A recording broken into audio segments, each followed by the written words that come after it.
사는 이 세상은 아픔과 눈물이 참 많은 세상입니다. 그런 세상에서 우리가 지금 살아가고 있어요. 그러다 보니까 웃는 사람들보다 우는 사람들이 더 많은 그런 세상이 되어져 있다라는 것을 우리가 느끼게 되죠. 사람들이 살면서 왜 울겠습니까?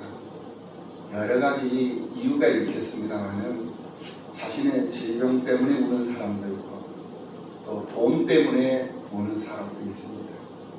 사업의 실패 때문에 여러 가지 해결되어져야 할 문제들이 잘 해결되어지지 않았을 때 참 답답하고 그래서 괴로움에 눈물을 흘리죠.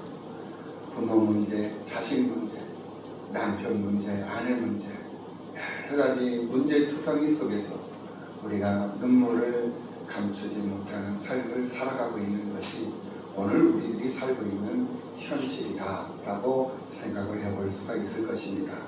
그러다 보니까 어느 누구도 100% 완벽한 조건 속에서 세상을 사는 사람들이 없는 것입니다. 그래서 전도자는 전도서 1장 2절 말씀에서 헛되고 헛되며 헛되고 헛되니 모든 것이 헛되도다 라고 노래하는 것을 볼 수가 있습니다. 오늘 본문 13절 말씀에서 예수님은 나인성 과부가 하나밖에 없는 이 아들이 죽어서 그 아들의 장래 행렬 속에 묻혀 울고 있을 때 그 과부를 보시고 불쌍히 여겨 울지 말라라고 말씀하시는 장면이 나오는 것을 보게 됩니다. 오늘 이 주일 아침에 예수님께서 그 나인성 과부를 찾아가서 그 나인성 과부에게 울지 말아라 라고 말씀하신 그 예수님이 오늘 이곳에도 오셔서 우리들을 불쌍히 여기시면서 오늘 우리들에게도 울지 말라 라고 말씀하고 계시는 이 말씀을 들을 수 있는 여러분들이 되시기를 예수님의 이름으로 축복합니다. 귀가 열려야 돼요. 그 음성을 들으려면 들을 귀가 열려져 있어야 됩니다. 하나님은 보이지 아니하시는 하나님이시고 그 보이지 아니하시는 하나님을 보려면 눈이 열려야 돼요. 영안이 열려야 된단 말입니다. 그 눈이 열리면 하나님을 볼 수가 있습니다. 마찬가지로 우리의 귀가 열려야만이 하나님의 음성을 우리가 들을 수 있는 거예요. 입이 있으면 무엇 합니까? 말을 못하면 그것 또한 하나님 앞에 기쁨이 되지 못해요. 말을 못하면 근심덩어리가 되어버리는 거예요. 하나님께서 입을 주신 것은 말하라고 입을 주신 거거든요. 그런데 그 말이 하나님을 기쁘시게 하는 말이어야지 하나님 앞에 부끄러운 말이 되어버리고 하나님 앞에 부족한 죄가 되는 말이 된다면 차라리 아니함만 못한 것이 되죠. 하나님께서 우리에게 입을 주신 것도 입을 열어서 하나님을 노래하게 하시려고 우리에게 입을 주신 줄로 믿습니다. 그러므로 눈이 열려서 주님을 보고 입이 열려서 주님을 노래하고 귀가 열려서 주님의 음성을 들을 수 있는 그런 복 있는 여러분들이 되시기를 예수님의 이름으로 축복합니다.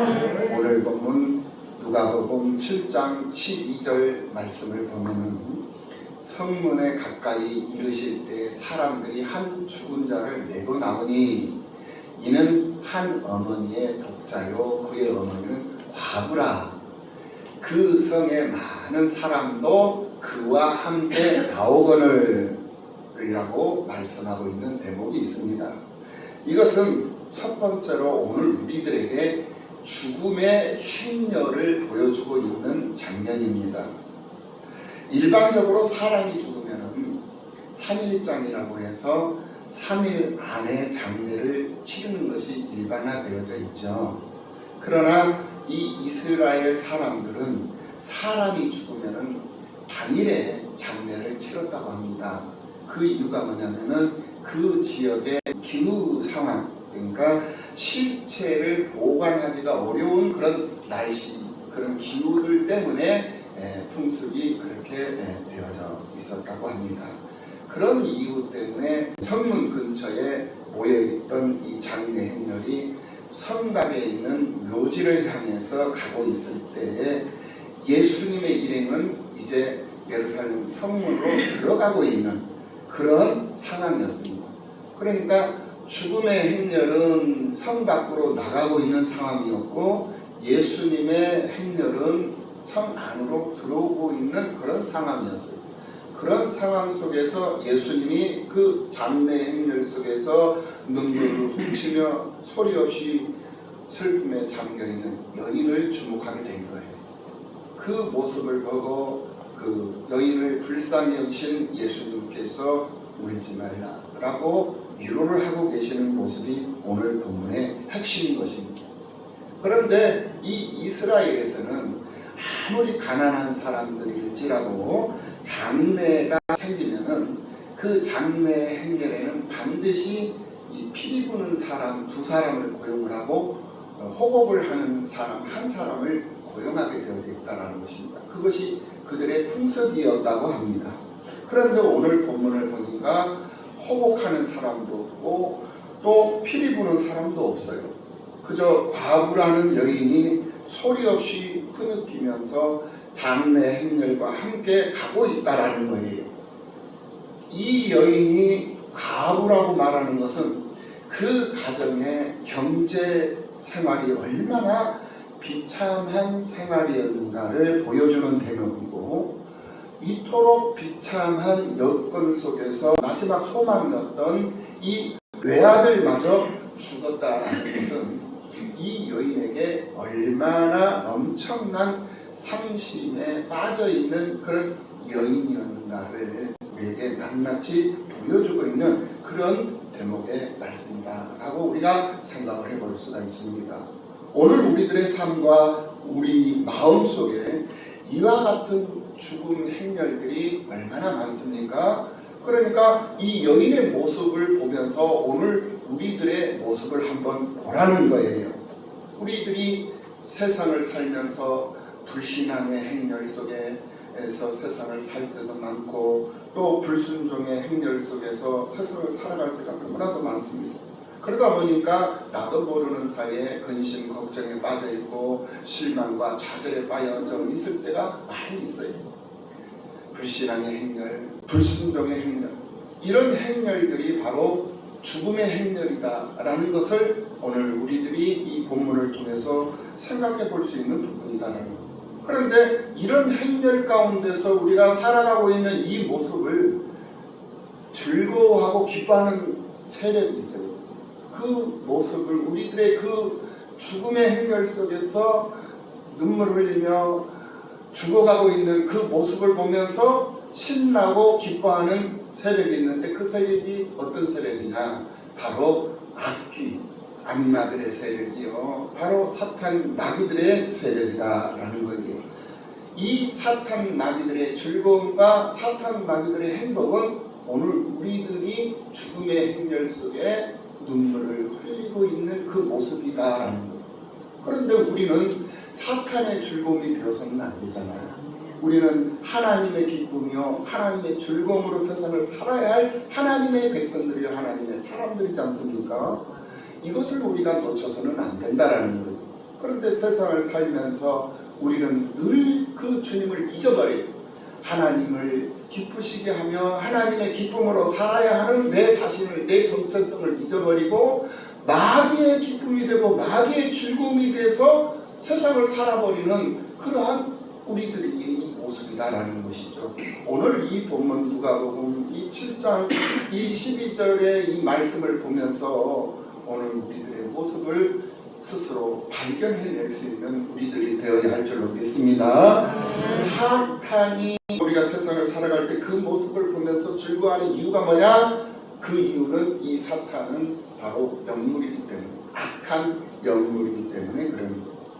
그러므로 이 사탄 마귀들의 즐거움과 행복은 우리들의 멸망이요 우리들의 죽음이다라는 것입니다. 그래서 사탄은 죽음의 행렬 속에 놓여있는 그 행렬 속에서 물고 있는 내 모습을 보면서 더욱 좋아하고 그래서 더욱 나를 가까이 하려고 합니다. 그러나 죽음의 행렬은 예수님께서 싫어하시는 행렬이다 이 말씀입니다. 그래서 예수님은 그 죽음의 행렬을 멈추게 하십니다. 싫어하시는 행렬이기 때문에 멈추게 하셨어요. 그리고는 생명의 행렬로 축복의 행렬로 예수님을 바꿔 놓으십니다. 예수님을 만나면 이런 변화가 오는 거예요. 예수님을 만나기 이전에는 죽음의 행렬이었어요. 슬픔의 행렬이었고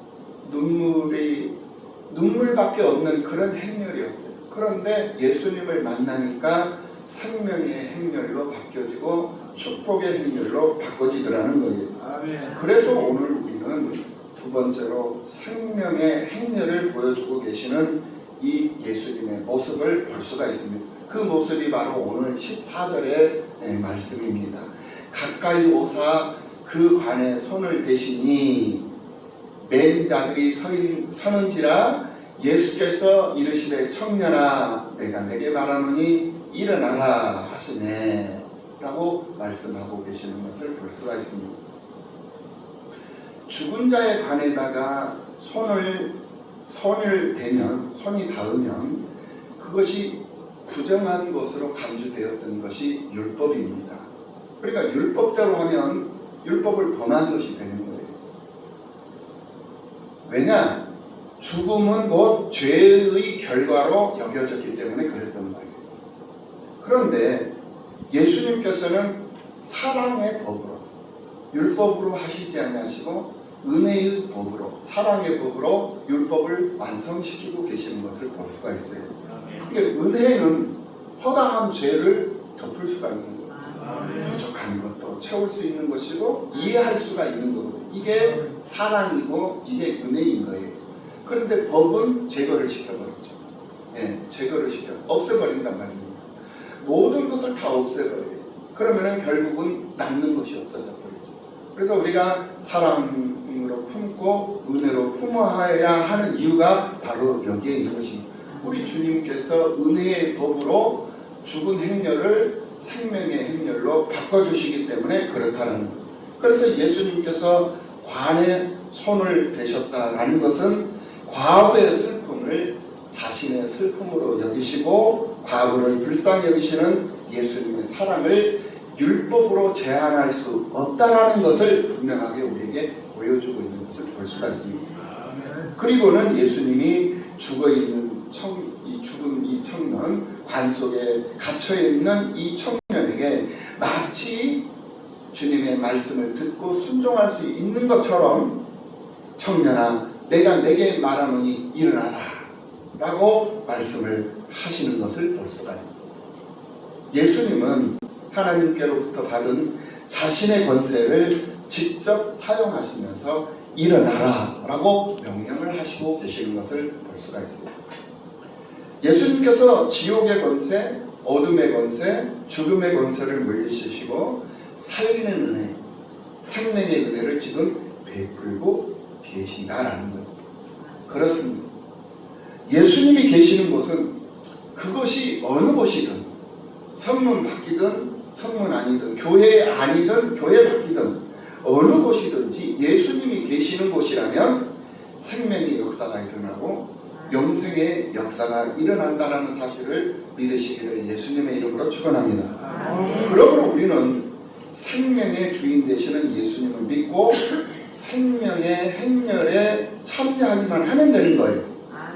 이것이 우리에게 가장 큰 선물이요 축복이 되는 것인 줄로 믿습니다. 그러나 이 생명의 행렬에 동참하기 위해서는 몇 가지 원칙이 우리가 지켜야 할 원칙이 있다라는 거예요. 그 몇 가지 원칙이 뭐냐? 첫 번째 원칙이 자기 일이나 자기 스케줄에 맞춰서 예배 시간을 조정하면 안 된다는 거예요. 시간은 정해져 있어요. 그래서 사도행전에 보면은 요한과 베드로도 정해진 시간에 성전에 들어가요. 성전에 들어가는 그 과정 속에서 미문, 성전 미문 앞에 있는 안진뱅이를 만나잖아요. 그가 돈을 요구합니다. 한 푼 줍시오, 두 푼 줍시오. 그러니까 이 베드로와 요한은 가진 것은 없어요. 돈이 없어요. 내게 가진 거, 돈은 없지만은 내게 가지고 있는 건 내게 주겠다. 그게 뭐냐? 예수였어요. 내게 있는 건 내게 주노니 예수의 이름으로 일어나 걸어라 하니까 예수 이름으로 일어나 걸어버리는 거예요. 이것이 바로 하나님의 기적 속 주인공이 될 수 있는 믿음이거든요. 오늘 우리들도 마찬가지입니다. 이 세상을 살아가는 과정 속에서 얼마나 많은 아픔과 슬픔과 근심과 걱정이 나를 잠 못 이루게 하고 나를 슬프게 하고 근심하게 합니까? 나를 괴롭게 하고 있습니까? 그런데 그 괴로움의 문제를 해결할 수 있는 방법이 뭐냐? 예수 만나는 것밖에 없어요. 그럼 예수님을 한 번 만났다고 해서 그게 다 해결되는 게 아니에요. 오늘 한 번 만났으면 해결됐죠. 또 내일 또 살면 또 내일 또 문제가 생기죠. 또 예수님을 만나고 예수님을 그래 하루에도 수십 번 하루에도 늘 함께 만나고 모레도 만나고 늘 주님과 함께 할 때 우리의 삶은 근심, 걱정, 염려가 해결된다라는 거예요. 우리 삶 속에 임할 일이 없어요. 일어날 일이 없다라는 거예요. 그러므로 내 시간과 내 스케줄에 예배 시간을 맞추지 말라는 거예요. 정해진 예배 시간에다가 내 스케줄을 맞추고 내 시간을 맞추라는 거예요. 즉, 내 시간표에다가 하나님을 맞추려고 하지 말고 하나님의 시간표에다가 내 시간을 맞추라는 거예요. 그것이 바로 생명의 행렬에 동참하는 첫 번째 원칙이에요. 이것을 우리가 어기기 때문에 생명에서 자꾸 떨어지는 거예요. 이것을 우리가 분명히 깨닫고 잊지 말고 세상을 믿음으로 살아야 한다는 거예요. 그래서 정해진 예배 시간에 맞춰서 우리들의 삶의 모든 영역을 조정하고 살아야 된다. 그것은 하나님의 시간표에다가 내 시간표를 맞춰야 한다는 말입니다. 그러므로 하나님께 드리는 예배는 내 인생에서 가장 중요한 스케줄이 되어야 되는 거예요. 내가 하루를 살아가고 내가 한 달을 살아가고 내가 1년을 살아가는데 가장 중요한 스케줄이 뭐냐? 하나님의 시간표에 맞추는 것이다 이거예요. 그 하나님의 시간표가 뭐냐? 정해진 예배 시간이에요. 정해진 예배 시간에다가 내 시간표를 맞추라는 거예요. 아무리 내가 바쁘고 아무리 조급하고 아무리 급한 일이 있어도 그 정해진 시간을 어기면 안 돼요.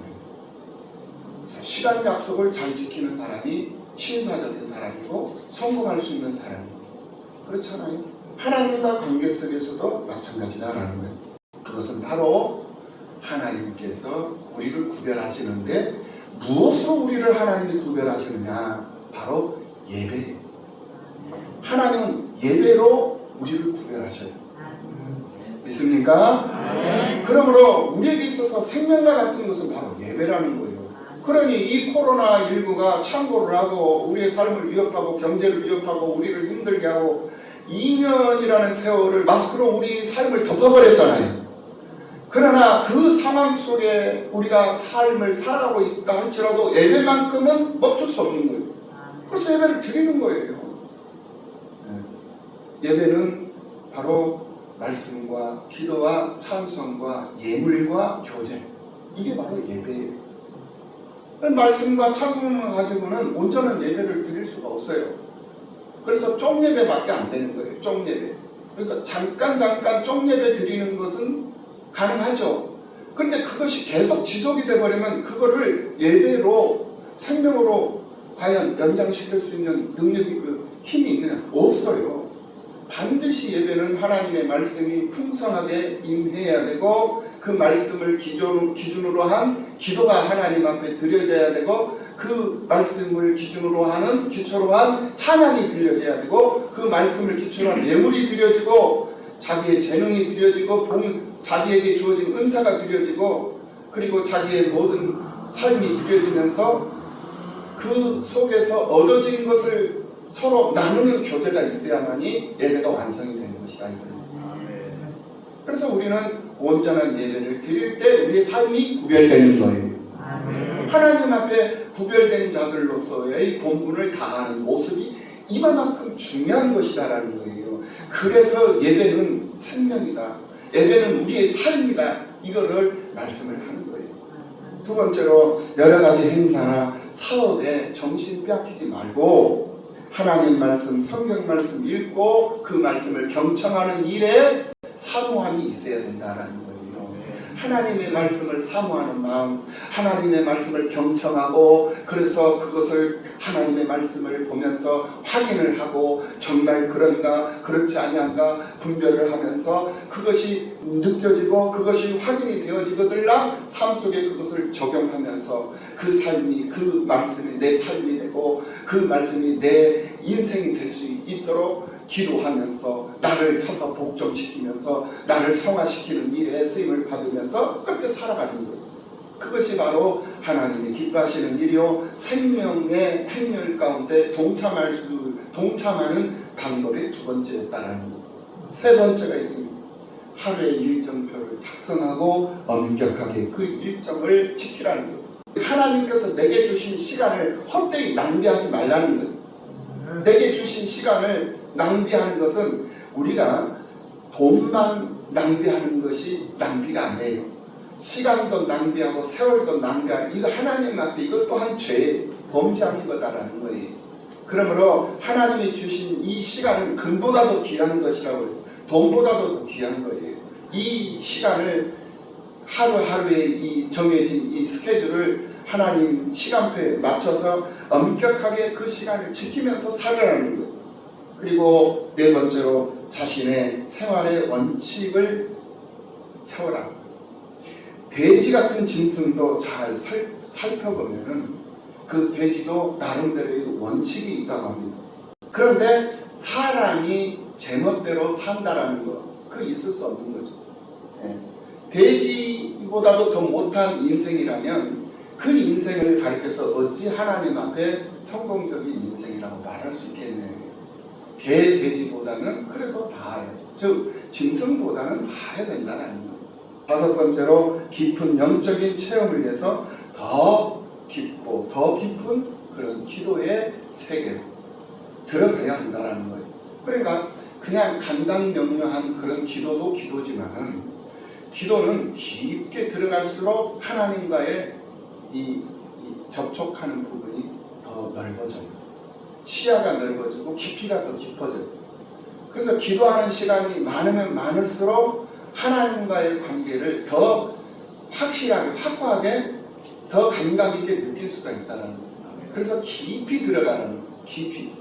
그래서 내가 하나님 앞에 기도 들어가면은 시간이 가는 줄 모르고 배고픈 줄 모르고 내가 정말 날이 새고 밤이 깊은 줄 모르면서 하나님과 관계 속에 그렇게 내가 놓여 있을 때 그 속에서 하나님이 역사하시는 힘은 또 남다른 힘이 있다는 거죠. 그러니까 얕은 물에서도 즐거움이 있지만 깊은 물에서도 사람들이 느끼지 못하는 그런 기쁨과 즐거움과 행복이 있다는 거예요. 그러니까 기도라는 것은 잠깐 얇은 모습으로 기도하는 것도 필요하지만 깊이 들어가서 하나님을 느끼는 그런 기도도 필요하다라는 거예요. 그런 기도와 그런 기쁨이 오늘 우리들의 삶 속에 가득가득 채워질 때에 그 사람의 삶은 깊이 있는 삶이 되는 거예요. 네. 그러니까 오늘 우리 장로님께서 강단에 오르셔서 교회를 위해서도 기도하고 성도들을 위해서도 기도하고 또 신학교를 위해서도 기도하시고 또 총회를 위해서도 기도하시잖아요. 오늘 우리들의 그 신앙이 바로 그런 신앙이 돼야 돼요.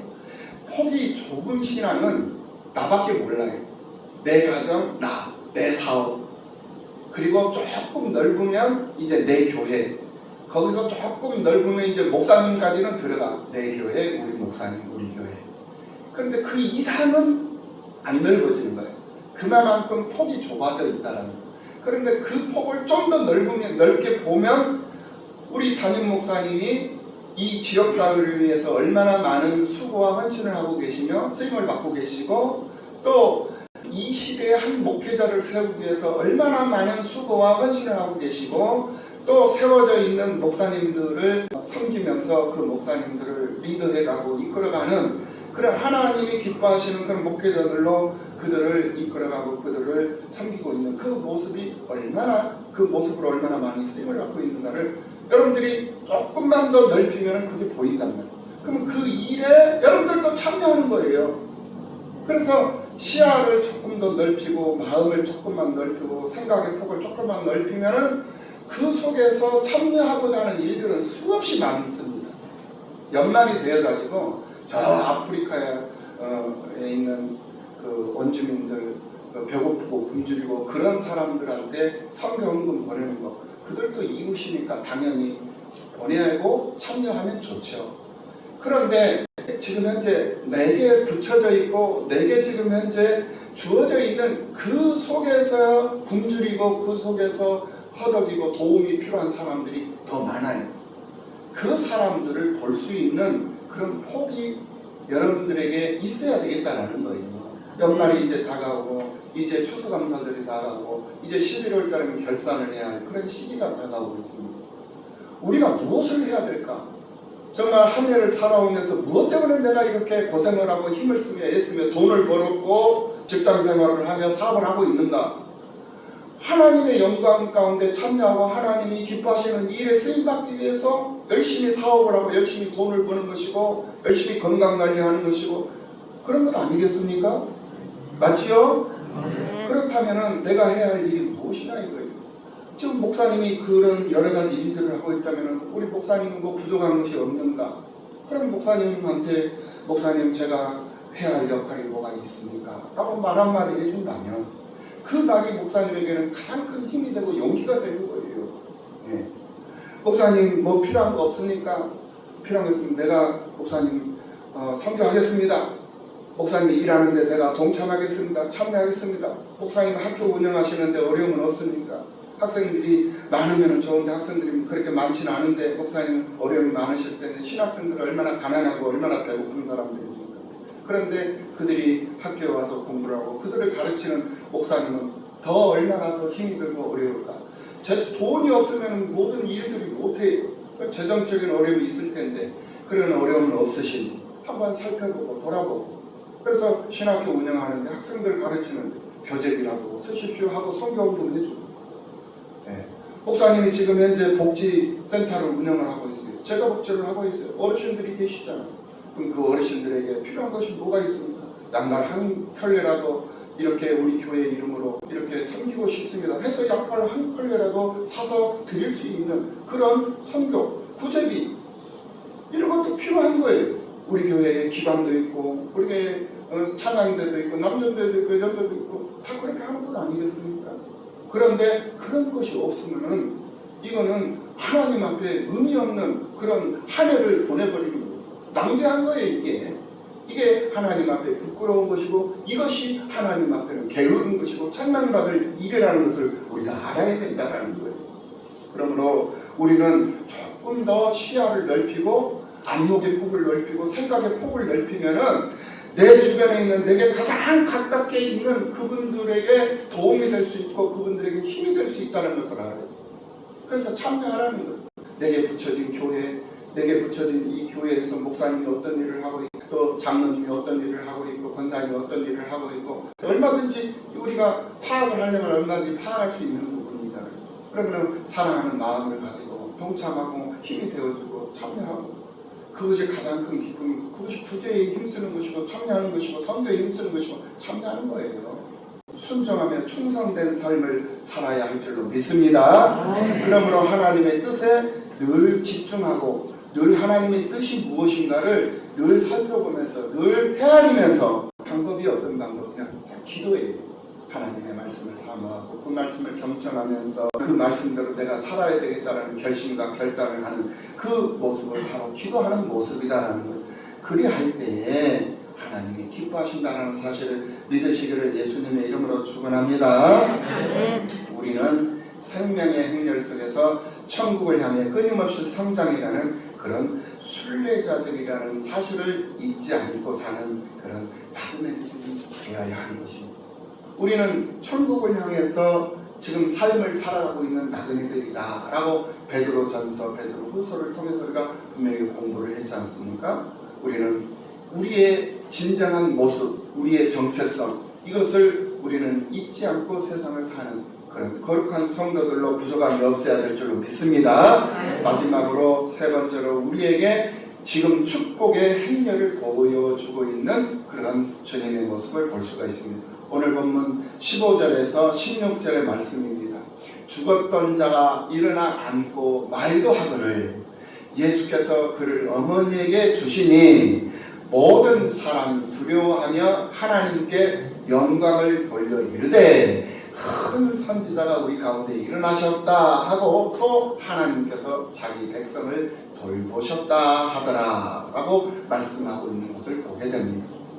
누가는 죽었던 자가 다시 살아났다라는 증거로 죽었던 자가 일어나 앉고 말도 하거늘 이라고 기록하고 있는 것을 볼 수가 있습니다. 이것은 세상 끝날에 우리 성도들의 부활을 의미하는 겁니다. 예수님의 생명의 행렬 속에 참여하고 동참하는 성도들의 부활, 그 부활을 지금 우리들에게 가르쳐주고 있다는 거예요. 그리스도 안에서 죽은 모든 사람들이 예수께서 부활하셨듯이 예수 부활과 함께 영원한 생명을 얻게 됨을 의미하고 있는 말씀이다라는 것입니다. 살아난 청년을 어머니에게 주셨어요. 불쌍한 과부를 뜻하는 오늘 우리들, 아무것도 가진 것이 없는 오늘 우리를 향한 예수님의 희생과 약속 성취의 그 사랑이 얼마나 큰 것인가를 지금 이 메시지를 통해서 우리에게 보여주고 있다라는 말입니다. 예수님은 다시 살아난 이 청년에게 15절 말씀에서 자기를 따르라고 말씀하시지 않았어요. 자기를 따르라, 나를 따르라 라고 하지 않으시고 어떻게 하셨어요? 어머니에게 돌려보내주셨어요. 어머니에게 주셨어요. 네.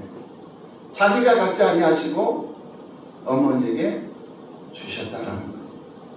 오히려 그를 낳아준 어머니에게 보내면서 어머니를 잘 섬기라고 어머니에게 주셨던 것입니다.